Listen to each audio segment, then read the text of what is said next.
DJ Strain on the beat. Yeah. That sound like a updated Ice Cream Man beat. It's a it's a little hip hop beat from my engineer, Jay Strain. What's up with my guy Jose Contreras in the building, Create Studios Pod? Hey, welcome. happy to be here. Man, I got Jose in here. I've been noticing him around the network a lot. This guy's a very busy man, very fixture of the Bay Area community network. I talked to a lot of comedians. Thank you, man. Me and Jared were talking about you. I think you're one of our top three, man. Hey, you're out there. I appreciate that, man. That really means a lot. But even though it may not seem like it, that shit means a lot. I really appreciate that. You do be killing, man. You do be killing. Thank you. Tell me what's going on. How was your day today? What'd you do?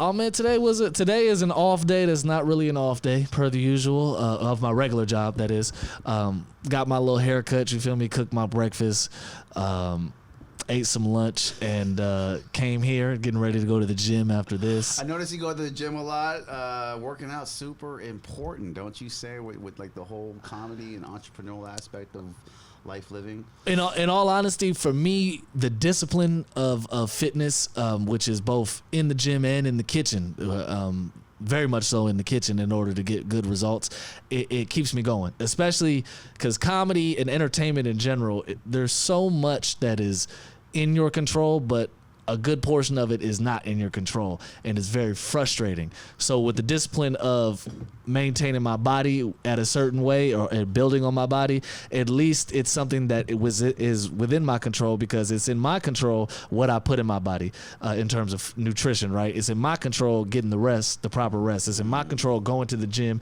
lifting the weights properly so we can get those gains and learning from what's going right, what's going wrong. That's something that I can make goals for, and everything to obtain them is in my control.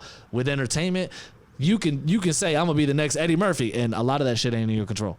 A lot of that shit falls on luck. A lot of that shit falls on perfect timing. A lot of that shit falls on just stuff that is not within your reach. Well, we talked about that off air. How it's just.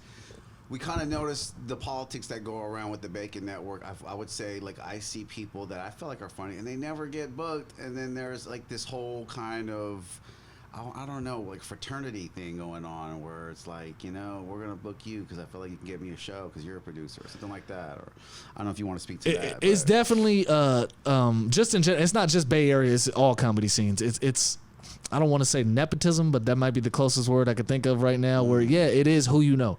Oftentimes, it's who you know.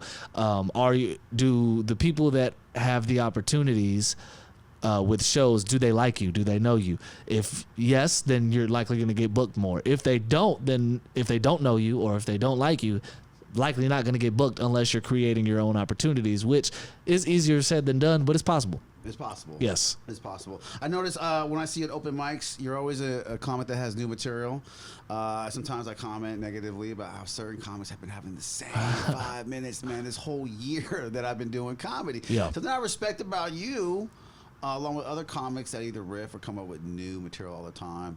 I mean, what is that? How difficult is that? Is it new material that you're coming up with? And what does that come from to do so many open mics and have new stuff to work on all the time? It's a lot of questions there, son. Definitely a multi-layered question. For one, we was talking about it earlier off mic. The people who are continuously working on that same set, I think to an extent it is necessary. You need to get those words out of your mouth in that particular order, or work on the order that you want to get them in, so that when push comes to shove and you are thrown up in front of a stage, in front of a group of people, and you're nervous and there's all kinds of shit going through your head, that you can tap into that robotic muscle, if you will, and I know how to do this in this order, in this way. So it's good, but yes, to your point, I do think that at some point you do need to step out of that same 5 minutes and start doing other shit, especially at an open mic.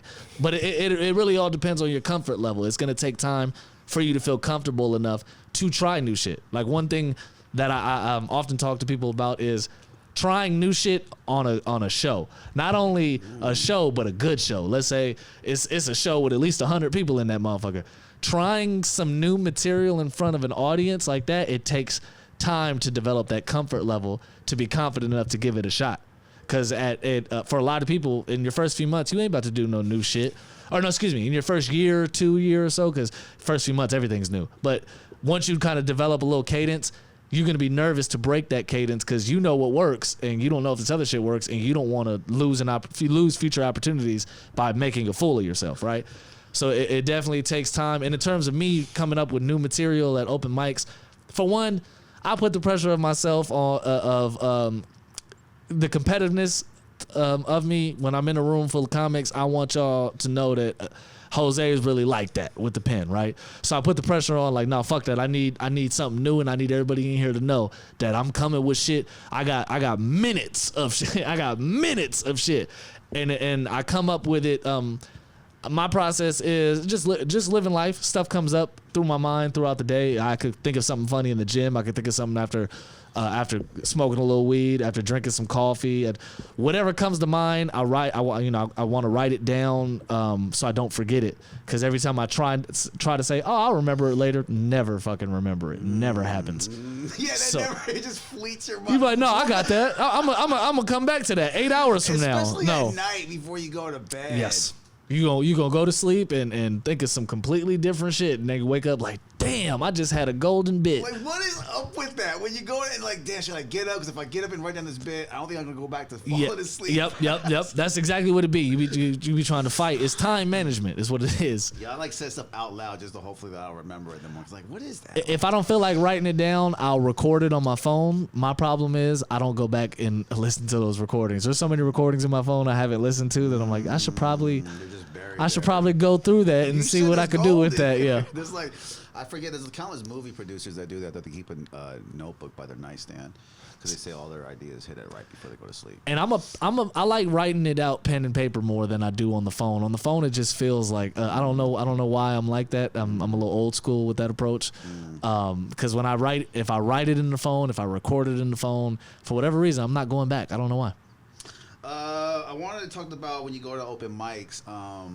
You said you see certain people there because we talked about being competitive. I noticed people that play sports, that work out, it helps. It's an advantage for you to kind of be like, okay, that guy was good. Let me get my shit straight. You know what I mean?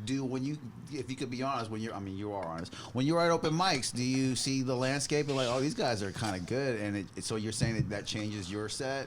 And it's like, yo, it's time to flex. Every open mic is like, yo, it's time to flex. Like, to an extent, at times, the ego will definitely take me there because, you'll see somebody have a great set. You're like, oh, okay, all right, you motherfuckers y'all want to show out tonight? All right, cool. But the mistake, like I said, I got to make sure that I don't focus too much on trying to upstage anybody, because you can make the mistake of focusing your energy so much on trying to upstage them or prove that you're better than them that you're not focusing the proper amount of energy on entertaining the audience, whoever the audience may be. Right. Or you're not focusing the energy on, if I'm going to an open mic, right? Let's say I got a big show at the end of the week. I'm at an open mic in the beginning of the week, and I want to try out some bits for that big show that I don't usually do. I need to get them out of my mouth, the words out of my mouth at this mic. If I fall into the mistake of somebody else just had a great set doing shit that they always do, let me go and do my shit that I always do that I know that works. The gold nuggets. Now I didn't practice the shit that I wanted to do for the big show. So now I don't know what that sounds like coming out of my mouth. And on top of that, oftentimes at an open mic, if you want to do your bangers at an open mic, by all means do it, work on them. But if you're doing that with the intention of, I'm gonna prove that I'm the best here at an open mic, 9 times out of 10 that shit ain't gonna work. Why does it work, Jose?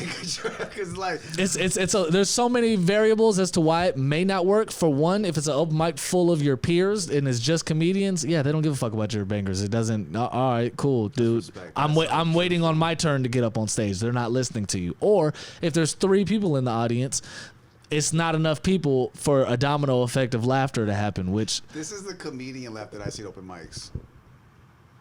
And although that's what I see. Like, your ego on stage is offended by it, like, hey man, fuck you. But in reality, all right, it's acceptable because I'm not listening to all your sets neither. I get it. You're more focused on what you came here to do. Very accurate. I'm focused on what I came here to do. So that's fine. It takes time to get comfortable with that. Sometimes though, it definitely feels like, no, y'all purposely ain't listening. Fuck you. That does happen. But I see, and I want to use the term carefully, lower vibrational comics that tend to take it to heart. That the response I get at an open mic, I think that is crazy, Jose, because it's like, bro, this is a open mic. Like, I don't even think you should want or like you should understand the landscape and not expect a response because it's an open mic. But like you said, when you're trying new material at a show, you should try it because an open mic in a show, I think, is very different. Like when I'm doing the Alameda Comedy Showcase, it's more of a crowd there. Yeah. That's like more of a real response if people brought their guests and it's not just comics. It's Yes. like, whoa, okay, that's a response. To base your jokes at an open mic, you are a crazy person. Yeah, I mean they can give you a good idea if it's a good open mic, because a good open mic has audience in it, and just realistically, it's difficult to get people to come out to open mics because of so many factors, including in the Bay Area at least. You know, some people start their open mics at 6 o'clock. People don't get off of work until 6 o'clock, and you want me to go all the way to fucking San Francisco where there's no parking and I got to get over a bridge, and I'm supposed to be here and the open mic ends at 8 o'clock. I'm supposed to be here within 6 and 8 and I ain't even got off of work yet. It's very difficult to get an audience when it comes to shit like that. Signing up for the open mic, if you have work and you get off 6, how Yep. are you supposed to do Yes. that? Because you got to Yes. keep checking the network. If you notice, a majority of open mics, at least throughout the Bay and everywhere else, I'm sure too, they're empty when it comes to as in terms of audience members. Just and it's largely just because, you know, they're not marketed as shows, and like I just said, sometimes they're way too early for you to expect anybody to show up there. Which is kind of different from the landscape you would see in Austin. Because they say their open mics have like a crowd. Foot traffic. Like right. Austin, I've been down to that area It's where very the bar-y scene, right? yeah, where the Rogan Club is and Yeah, shit. That shit is like 1960, whatever that is. Yeah. that shit is like the Vegas Strip, like in terms of just people walking around. There's so many tourists there. I went during South by Southwest, so it was a bit of a biased time. But from what I was told, it's always like that in that area because turning into comedian Mecca. they got the streets closed off and shit. It's like a Bourbon Street experience to an extent. Right. So there's just so much foot traffic, and then of course, the way that Rogan has it set up is it's known that he's largely emulated the Comedy Store feel to it. Absolutely. And one thing that he brought with it is the Comedy Store effect of. We said what? He brought their employees. Oh, well, yeah, that too. But more so the incentive of you never know who might pop up here. Somebody famous might be here. So in LA, right, at the Comedy Store and the Laugh Factory, they are known by their brand already that people, it's normal for people to go there on a Tuesday night after work because, oh shit, Bill Burr might pop up. Yeah. Seinfeld might be here. Yeah. Eddie Griffin might be. You never know who the fuck might be here. Yeah. Not versus out here in the Bay, not so much. It's fucking legendary. Yeah. It's fucking legendary for a Comedy Store to have those people because I heard with the Comedy Store, they're like, oh, Jim Carrey used to write his bits for In Living Color over there. And it just becomes a part of that nostalgia. Well, more so just going back to the idea of audience at these shows that are on in the middle of the week at earlier times. You have no incentive to go other than you're almost doing the comedians a favor is what the audience feels like, as opposed to if I'm going to the Comedy Store and Jim Carrey might show up, I feel like I got done a favor. I could pay for that. It's a free show. Yeah. That is a free show. So you've been to Austin. What is that scene like? Should people go out there? I didn't go to the comedy scene. I was there for work, but I was by the comedy clubs. They had like 2 clubs within walking distance of each other. I'm not so familiar with what their comedy scene is like. I just was saying that I seen how much foot traffic is there. Got you. Coming into the BACN network, I just want to ask, like, what pisses you off about comics? look at you looking for clickbait. Yeah, he paused on this because hella shit ran through his head. There's so much. I can't story, stand you, bitch ass. No, I'm playing. Don't hold back. Tell us how you really feel, Jose. I think the most bothersome thing about our particular comedy scene, which I also hear is just every comedy scene. What's bothersome about comedy in general, amongst local comics of all local places everywhere, it's for one the lack of acknowledgement to the segregation. Comedy is a segregated sport. People don't like to admit it. People don't like to talk about it. It is segregated. Mainstream is more white resonating, and urban is black, and everything else that falls under that category. It's not the best term to use. It's a problematic term, but that is what it is. And unfortunately, mainstream rooms look at urban acts as if they are not as good as mainstream acts, when in reality, a lot of mainstream acts are very good at marketing. So they're good. There's plenty of mainstream acts who are often booked, and they're not that funny, but they know how to use the buzzwords. They know how to touch upon the topical shit that everybody's talking about. Cheap comedy tricks. Yeah, to an extent. And that shit gets annoying because you see people giving like, well, this is what you need to do to get booked, and it's like, no, you're not being honest. You only want to book a certain type of comic. So let's start there and say this is who you're trying to book, as opposed to blowing smoke up everybody's ass and saying like, if you do this, that, and the other, then we're more likely to book you. No, you're not. You only book, your track record shows you only book this type of comic. So what the fuck are you talking about? We all see that. It's like we can't. It's an unspoken thing, and it's very annoying. But I don't use that network. I just use it for information on open mics and shit like that. I'm not there for the debates and all that. I don't care about the soapbox speeches. There's a lot of drama that goes in that network. I think it's because some people fall for that false idea that we are all in the same fraternity as comedians. No, we're not. There's different fraternities. If you go to college, there are different types of Greeks. In fact, the Greek fraternities are segregated as well. There are black fraternities. There are majority white fraternities. There's some that are Asian. There's all kinds of shit. Yeah, just because we're comic don't mean we're comics. We're not all cut from the same cloth. We are different individuals, and we're not even all going to be colleagues. Sometimes we're just associates. That's a great way to think about it, Jose, because a lot of people feel like, oh, these are my friends and family, and it's like, bro, these people could be talking about you right behind your back as soon as you leave. Like, you should give it some time. You know what I mean? Quite frankly, too, not even to come off as judgmental, I'll be looking, and when sometimes I get mad at the actions of some of the comics, I'm like, I got to step back and realize I'm somebody who comes from an athletic background. I'm somebody who comes from excelling in school, right. And these are tweakers. I'm literally dealing with people who do drugs, who think that it's cool to go to a dive bar on a Tuesday night and snort cocaine in the bathroom and then get up on stage and talk about that.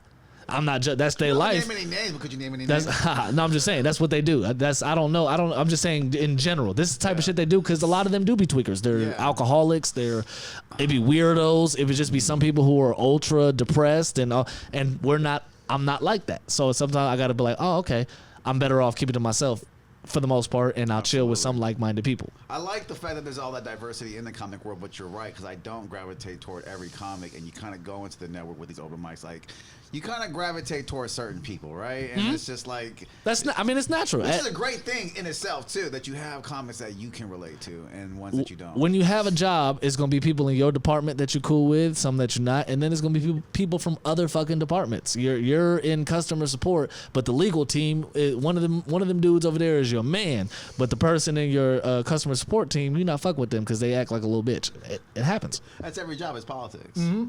And in the comedy world, it's very much in there too. Like I said, I try not to get too involved either. I definitely kind of stay away from the drama, but it's very entertaining. I mean, yeah, everybody gets involved in it some way or the other, whether it's just reading the post or sometimes the post is about you. Oh shit, now I gotta say something. Well, have you had a post about you? No. I think more of the critiques about me are behind the scenes and never really brought to my attention. Your face, right? Nobody really will bring anything to my attention, which can be frustrating at times. It's like, all right, well, say what the fuck is on your mind then. Don't talk about me in circles. It's a little weird to kind of go around people and just hear stuff, but it's just like there's no time. Yeah. Okay, so I noticed. Well, I think I did want to ask a follow-up question on that. What is the worst open mic story you could give us that happened that you've seen out there?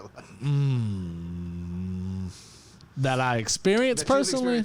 Yeah. One for me that happened that got on my nerves is I almost got into a fight at the Caravan not too long ago. There was a guy that was at the bar and he was just talking shit during everybody's set, just wouldn't shut the fuck up. And then when I got up there, San Jose Caravan. Yeah, San Jose Caravan. I got up there and he still wouldn't shut the fuck up. So, oh shit, are you?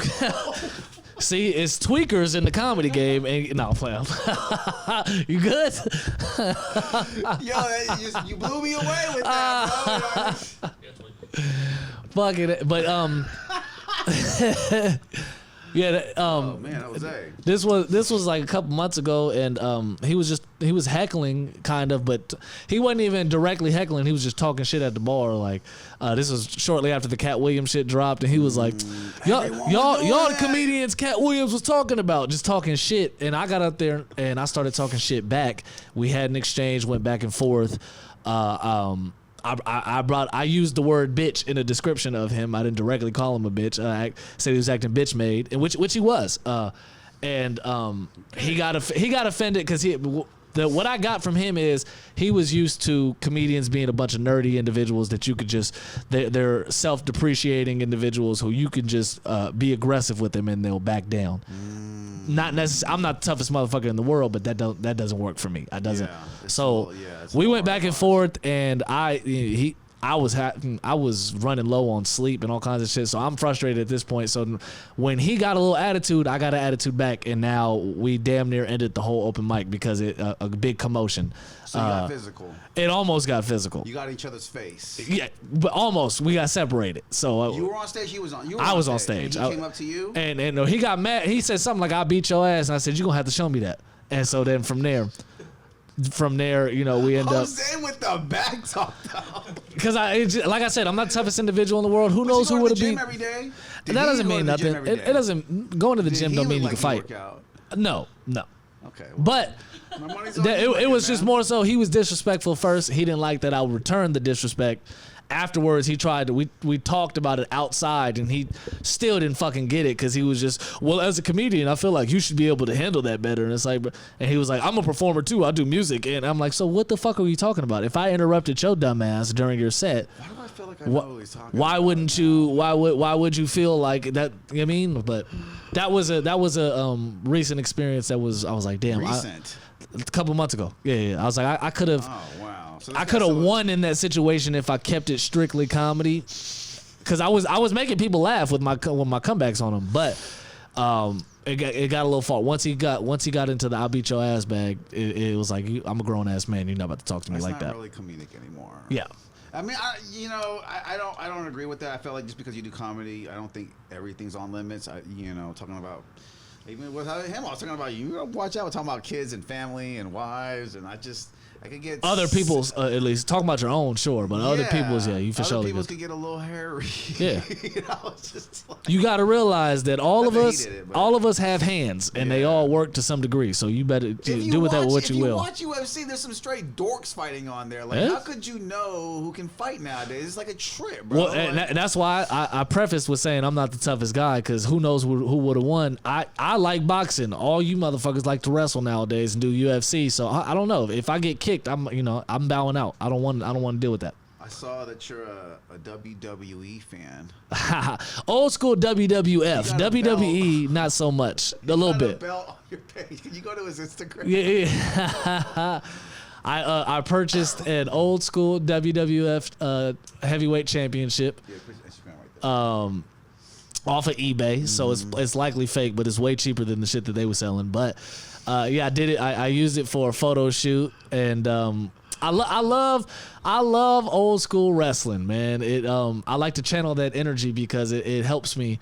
Even with the entrepreneurial shit, wrestlers are entrepreneurs. Absolutely. In order for us to know about, like, let's say Stone Cold Steve Austin. I always love this example. That was my era, by the way. Stone Cold Steve Austin went through a period before Stone Cold Steve Austin. At one point, he was stunning Steve Austin, and he was cool. He was a good wrestler, but his marketability was nowhere near Stone Cold. Yeah. Once he landed on Stone Cold, and then landed on whatchamacallit, That's the Bottom Line, because Stone Cold said so. You know what I mean? That took him to a whole nother level. And the character, dude. And that's what, as a comedian, that's what you are. As a comedian, you're a character. You just there you go. That post right there with the belt. No, to the right. Yeah, I love your post on Instagram, by the way. He rants about people crossing the street, parking lot, non-parkingness in his apartment complex. Yeah.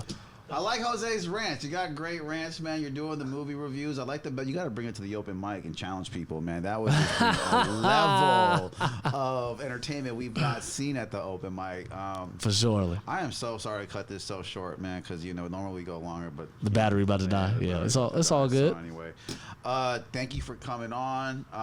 Anything you want to out there go and promote or talk about? You got some shows coming up. Nothing necessarily. I'm gonna be all over. I'm gonna be open all over the Bay. Holla at me, man. If you need some laughs on your show, holla at me. Last thing I want to talk about. A couple of things I want to talk about before the camera dies. We were talking about.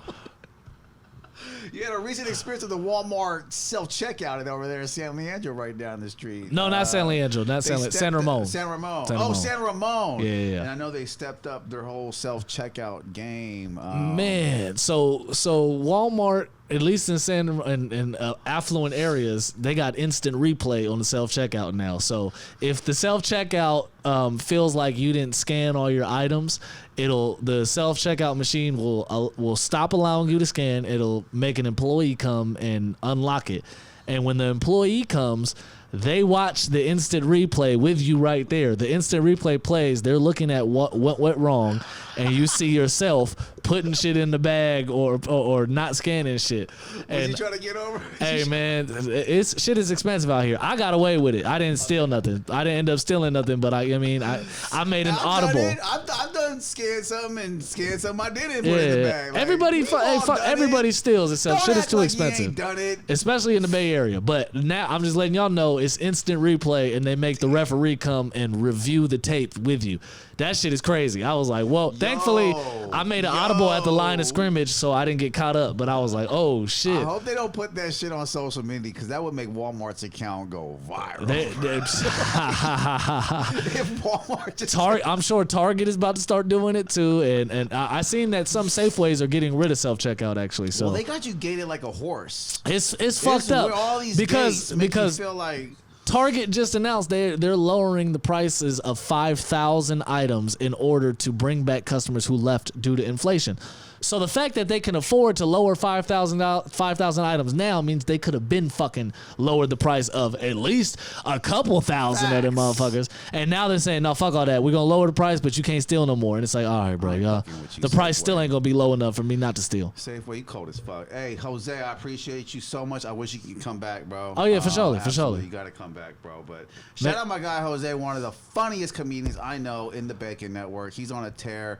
You'll see him at a bunch of shows coming up. Follow his Instagram page, JC Like Jesus. Hey, thank you. JC, and go follow his rants. He will make you feel better about your life. I hate slow walking kids, man. Hey, see, slow walking kids. I had one person tried to give me feedback. You know, you sound like a whiny bitch when you say that. And I'm like, first off, bitch, everybody else is entertained by it. Who the fuck are you? I like it. Thank you. Thank you. Right? It was a woman too. Look. See, they told. Oh, now I feel bad. Ouch. Back to the kitchen. Right. No, I'm playing. We're at Create Studios Pod with my guy JC Like Jesus, Jose Contreras. Hey, thank you so much, man. All good, man. All good. If you don't want to collab, it's all good, 'cause I know they were so short. Hopefully, let me know, and we'll go from there. You don't have to, but I'm still gonna share my part. Yeah.